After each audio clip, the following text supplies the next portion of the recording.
physical touch ke pacar? Yes.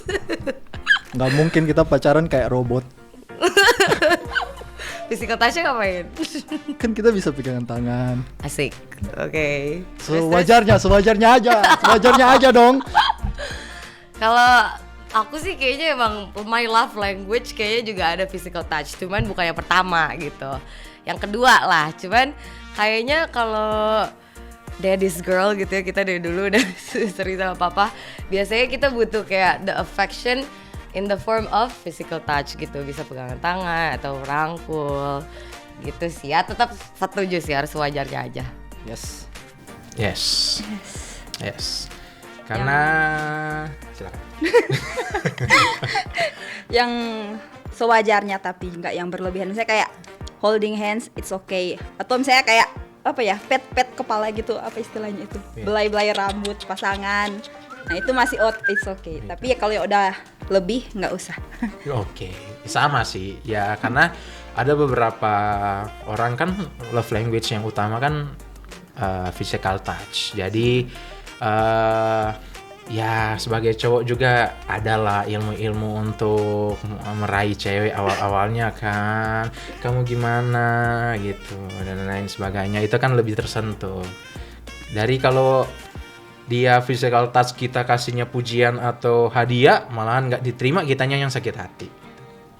Jadi boleh lah. Yang penting sewajarnya. Oke, physical touch ke pacar. Sentuhan fisik itu sangat sensitif, saudara. 1 Korintus 6 ayat 18 jelas bilang kita harus menjauhi namanya percabulan. Intinya, waktu saudara dalam status berpacaran, saudara harus menjaga batas-batas kekudusan sebelum menikah. Oleh karena itu, sentuhan fisik perlu dilakukan kalau saudara berpacaran. Saudara perlu tahu batasannya dan sewajarnya. Misalnya menepuk kepalanya, kemudian berpegangan tangan, merangkul dia, itu masih dalam status kondisi batasan yang wajar. Dan lebih daripada itu sebenarnya bisa membawa kita jatuh ke dalam hal-hal yang kemudian melakukan sesuatu yang tidak seharusnya dilakukan sebelum menikah. Oleh karena itu kita perlu juga menghargai pasangan kita, menjaga kekudusan pasangan kita. Dijodohkan oleh orang tua, yes or no? No. Yes. Kenapa lu no? Karena kita berhak untuk memilih kebahagiaan kita sendiri. Ngapain Oh, orang gitu. tua ngatur kebahagiaan kita, apalagi pasangan hidup kita, keluarga kecil kita. Beh, siap. Tapi waktu itu pengalaman lucunya, aku tuh waktu kayak sekitar udah masuk umur yang middle life crisis gitu. Terus kan namanya kita pekerja ya, biasanya lingkungan kerja kita tuh ya itu aja gitu. Dan lingkungannya makin sempit. Akhirnya gak ketemu siapa-siapa juga gitu, gak ketemu banyak orang. Jadi aku malah bilang sih ke papa aku kayak, Pak jodohin aku lah gitu. Ya udah deh, kenalin aja dulu gitu. Ya tapi ya jangan maksa kalau aku nggak suka gitu aja. Cuman justru mau sih dikenalin sama orang. No. Yes. Bisa. No, karena nggak suka. Itu kayak kebebasan itu kayak jadi dikekang lagi gitu loh. Soalnya kita jadi nggak bisa memilih sesuai dengan kriteria kita, tapi kita cuma terima jadi yang udah jadi, walaupun mungkin masih setengah matang, mungkin belum beneran jadi orangnya ya gitu kan, karena udah terlanjur dijodohkan gitu. Jadi lebih baik ya pilih sendiri aja deh. Oke. Kenapa yes? Karena ya kalau cocok kenapa tidak? Gitu. Tapi dengan satu syarat ya, kasih ke orang tua ya kalau cocok gitu, jalanin dulu, kalau cocok baru lanjut, kalau enggak ya enggak gitu. Gitu. Udah disclaimer di awal. Gitu. Itu sih daripada nggak dapet. Dijodohkan oleh orang tua. Wah, kalau dijodohkan gimana dong gitu ya. Alkitab memang nggak mengatakan bahwa dijodohkan itu dosa. Kalau saudara masih ingat di zaman dahulu ada Ishak dan Ribka itu kemudian dijodohkan. Akhirnya mereka ketemu dan mereka kemudian menikah. Tapi yang utama ketika dijodohkan itu adalah ada batasan-batasan, dalam artian saudara bisa menyampaikan kepada orang tua kalau ternyata orang yang dijodohkan itu nggak sesuai dengan kriteria saudara bisa punya kebebasan dan hak untuk kemudian mengatakan, oh saya nggak suka atau saya nggak mau dengan orang tersebut. Oleh karena itu, dipertemukan dengan orang-orang sebenarnya itu adalah hal yang baik, bertemu dengan banyak orang, melihat banyak orang. Tapi berkaitan dengan memilih kemudian itu adalah hak saudara untuk memilih apakah mau sama dengan orang itu atau tidak. Oleh karena itu, dijodohkan oleh orang tua ya bisa-bisa aja sih sebenarnya, justru ada peluang di sana. Yes or no, curhat di sosial media? No. Yes. No, big no. Aku yes itu karena ada teman aku yang jadi korban kekerasan pacarnya gitu, dan dia udah nggak tahu lagi mau minta perlindungan ke siapa, jadi dia lebih pilih upload kisahnya itu ke sosial media, curhat di sosial media supaya kisahnya itu bisa diviralkan dan pasangannya itu bisa masuk penjara lah at least. Soalnya kalau biasanya yang korban-korban kayak gitu, mereka udah diancam sama pasangannya, jadi dia dari keluarganya juga udah udah susah karena dari sejak awal itu sang tersangka itu udah isolasi gitu, jadi udah beri jarak dari sama keluarganya supaya dia bisa dapat perlindungan lah begitu. Boleh tuker nggak? Yes, nggak ya.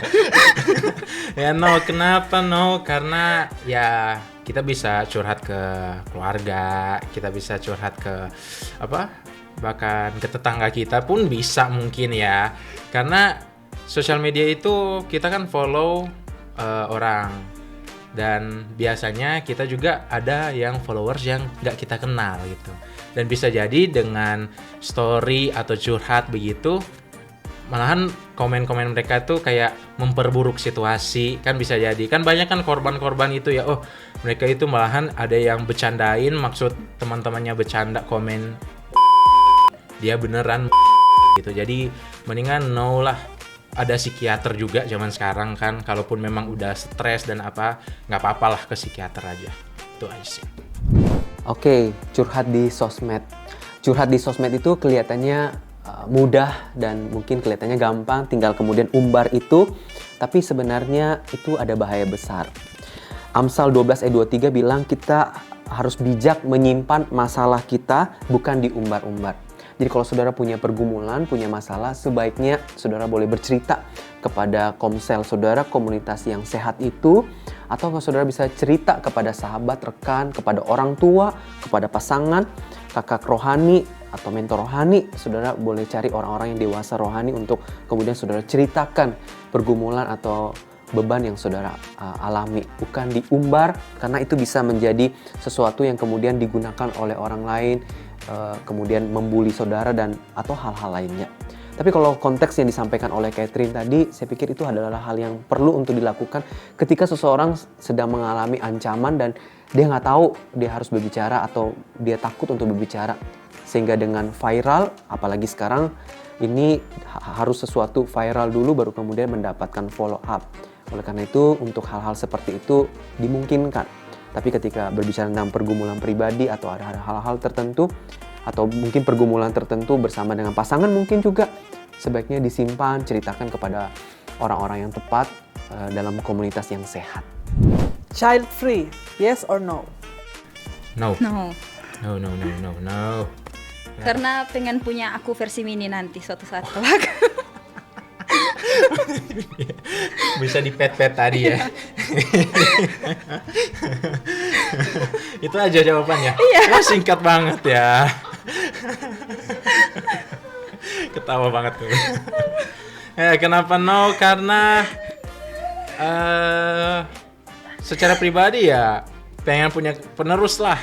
Kan cowok marga pengen diwarisin juga, dan selayaknya orang tua bagi gua sendiri kalau nanti jadi orang tua kayaknya kurang lengkap kalau nggak ada anak gitu. Nggak pure jadi orang tua karena nggak ada anak gitu kan. Jadi kan hanya suami istri ya, bukan bilang bahwa jelek ya nggak punya anak ya, itu kan anak anugerah ya, dapat nggak dapatnya ya tergantung yang di atas lah, tergantung Tuhan gitu aja sih. Tapi ya jangan child free itulah. Oke, child free. Kita perlu memahami kembali lagi apa dasar daripada kemudian ketika sepasang suami istri memutuskan untuk child free. Alkitab bilang anak itu berkat. Mazmur 127 ayat 3-5. Dan bahkan di dalam Kejadian sudah sangat jelas Tuhan memberitahukan supaya kita beranak cucu. Itu adalah mandat budaya, beranak cucu dan bertambah banyak. Sehingga kita perlu kembali kepada firman, apa kata firman Tuhan waktu memutuskan itu. Bukan berdasar kepada keinginan kita pribadi, tapi kita kembali kepada prinsipnya firman Tuhan itu ngomong apa. Mungkin ada orang-orang tertentu yang kemudian memutuskan untuk child free karena ada kondisi-kondisi tertentu yang mungkin dia mengalami keterbatasan dan sebagainya, sehingga tidak dimungkinkan untuk memiliki anak. Oleh karena itu batasan-batasan yang dimungkinkan. Tapi kemudian ada batasan-batasan yang kemudian orang mengatakan, aduh saya nggak mau repot, saya kemudian nggak mau terbeban, saya nggak mau kemudian nanti anak saya ini menjadi beban bagi masyarakat, bagi negara dan sebagainya. Saya pikir justru itu pemahaman yang tanda kutip ya, itu bisa jadi keliru. Oleh karena itu sebelum kedua pasangan itu kemudian memutuskan untuk child free, cari dulu kebenaran firman Tuhan. Bergumul dulu, apa sih yang Tuhan mau, apa sih yang Tuhan kemudian mau kita kerjakan berdasarkan prinsip firman Tuhan. Oke, itu dari saya. Yes or no, PDKT sama beberapa orang? No, big no. Kalau cewek gimana ya? Biasanya kita yang dideketin gak sih? Enggak sih, aku enggak. Kalau Karena misalnya kalau aku PDKT ke 5 orang nih, terus 5 orangnya suka sama aku, terus aku juga suka sama mereka. astaga. Itu kan nggak baik kan. Pertanyaan awalnya kenapa lu bisa PDKT 5 orang sih sebenarnya? Maksudnya makanya saya big no. Oke. Itu kalau orang bisa PDKT 5 orang di awal gitu udah aneh, karena kalau dulu sih masih kecil gitu ya, masih remaja, biasanya ada yang suka bilang kayak nggak apa-apa dia cadangan gue, kalau si ini nggak mau ya udah sama yang itu gitu. Ih kurang ajar banget dalam hati aku kan. Tapi ya kalau dari sisi cewek sih, biasanya kan cewek yang menerima pendekatan gitu ya. Enggak juga sih, bisa juga sih ngedeketin. Cuman kayak ada kayak gitu, kalau aku pribadi melatih diri untuk ya udah respon secukupnya. Emang kalau aku tertarik mau merespon ya udah cukup gitu. Kalau misalnya kita bisa suka sama 2 orang atau lebih sih bisa jadi benih-benih selingkuh gak sih, atau hal-hal kayak gitu di kedepan nanti. Jadi yang coba-coba deh. Iya betul. Tuh. No. Yes. Playboy. Yes. Silakan dulu dari sisi cewek, ini dari sisi cowok. Dari sisi cewek lebih baik fokus ke 1 orang aja sampai serius, sampai nanti menikah, daripada PDKT ke banyak tapi nanti itu jatuhnya kayak kamu jadi resepsionis loh. Wow. Karena harus merespon. Waduh. Misalnya 5 orang sekaligus. Wah, langsung dijudge nih. Wah. Wah, langsung dijudge loh. Aduh, udah itu. Kalau Ya kenapa yes? Karena gue tuh penganut kalau cowok itu pemburu ya. Jadi cowok itu pemburu, cowok itu yang harus mencari pasangannya, mencari dalam artian dia harus berburu cintanya kepada lawan jenis gitu.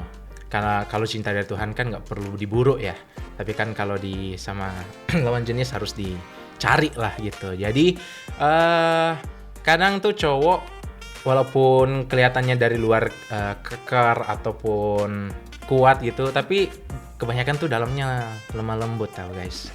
Jadi ketika kalau cuma ada satu cewek yang dideketin terus langsung no, langsung aku nggak mau sama kamu, nah itu langsung biasanya waduh kayak gue nggak dihargain atau gue nggak berharga ya dalam hidup ini ya. Nah kalau kita beberapa cewek tuh itu punya pilihan gitu, nggak sesakit itulah kalau ditolak sama satu, karena masih ada satu lagi yang bisa jadi gitu, kemungkinan besar gitu kan. Nah bukan dalam artian pas jadian terus masih deketin lagi ya, enggak. Kalau udah jadian ya fokus aja ke situ, itu kan tutup mata sebelah gitu untuk melanjutkan ke jenjang selanjutnya, gitu aja. Oke, PDKT dengan beberapa orang sekaligus. Kelihatannya menarik ya, karena bisa memberikan banyak pilihan. Si A, si B, si C, atau bahkan sampai Z gitu misalnya gitu ya. Tapi justru ini menunjukkan bahwa orang itu sebenarnya nggak sungguh-sungguh serius kepada seseorang misalnya. Dalam Matius 7 ayat 12 itu memberitahukan kepada kita untuk kemudian kita memperlakukan orang lain sebagaimana kita pengen diperlakukan. Kalau saudara tidak pengen tidak diseriusin oleh orang lain, ya jangan lakukan itu. Terutama juga bahkan di dalam berelasi, di awal hubungan itu komitmen dan bahkan keseriusan itu penting banget. Kalau saudara kemudian kepada banyak orang sekaligus, itu menunjukkan bahwa saudara itu nggak serius kepada satu orang tersebut. Saudara menunjukkan bahwa saudara seperti membuat cadangan-cadangan, dan itu sebenarnya tidak baik. Oleh karena itu, PDKT-lah kepada orang tertentu yang engkau lihat, engkau suka kepada orang itu, ya PDKT, dekatin orang itu, kenali orang itu. Tapi kalau ternyata, oh kayaknya saya nggak cocok deh dengan karakternya atau sikapnya dan sebagainya, ya udah, baru kemudian kamu pergi cari kepada orang lain, lihat kepada orang lain. Bukan kemudian lagi PDKT lalu kemudian melihat kepada sampai banyak orang sekaligus gitu. Itu satu sisi sikap yang nggak baik, menunjukkan bahwa saudara itu nggak serius di dalam awal berelasi. Oleh karena itu, kalau saya nggak harus fokus kepada satu orang. Kaum muda yang saya kasihi di dalam Tuhan, di dalam dunia ini kita tentu saja akan mengalami berbagai tantangan, ada kesulitan atau bahkan pergumulan yang kita hadapi. Oleh karena itu, apapun pergumulan yang kau hadapi, baik di sekolah, di tempat pekerjaan, di rumah bersama dengan orang tua, saudara, atau bahkan bersama dengan relasi dengan pasanganmu, apapun tantangan atau mungkin pertanyaan-pertanyaan yang muncul di dalam pikiranmu, jangan ragu untuk mencari jawabannya, kebenarannya di dalam prinsip firman Tuhan. Sebab dengan prinsip firman Tuhanlah yang akan menolong kita berpikir, bertindak dengan benar. Oleh karena itu, jangan mengandalkan pikiran kita sendiri. Kita ini manusia berdosa. Kita mudah keliru di dalam berpikir. Contohnya, ketika Adam dan Hawa berpikir bahwa buah itu sedap dan baik. Dia berpikir dengan pikirannya sendiri, sehingga dia jatuh dalam dosa. Oleh karena itu, kita harus bergantung pada prinsip firman Tuhan. Kiranya Tuhan menolong saudara, apapun yang engkau alami, pikirkan, atau mungkin engkau pertanyakan, carilah itu jawabannya di dalam prinsip firman Tuhan. Jangan ragu mencari rohaniwan di gereja atau kakak rohani untuk menanyakan jawaban-jawaban atas pertanyaan saudara. Tuhan Yesus memberkati dimanapun engkau berada.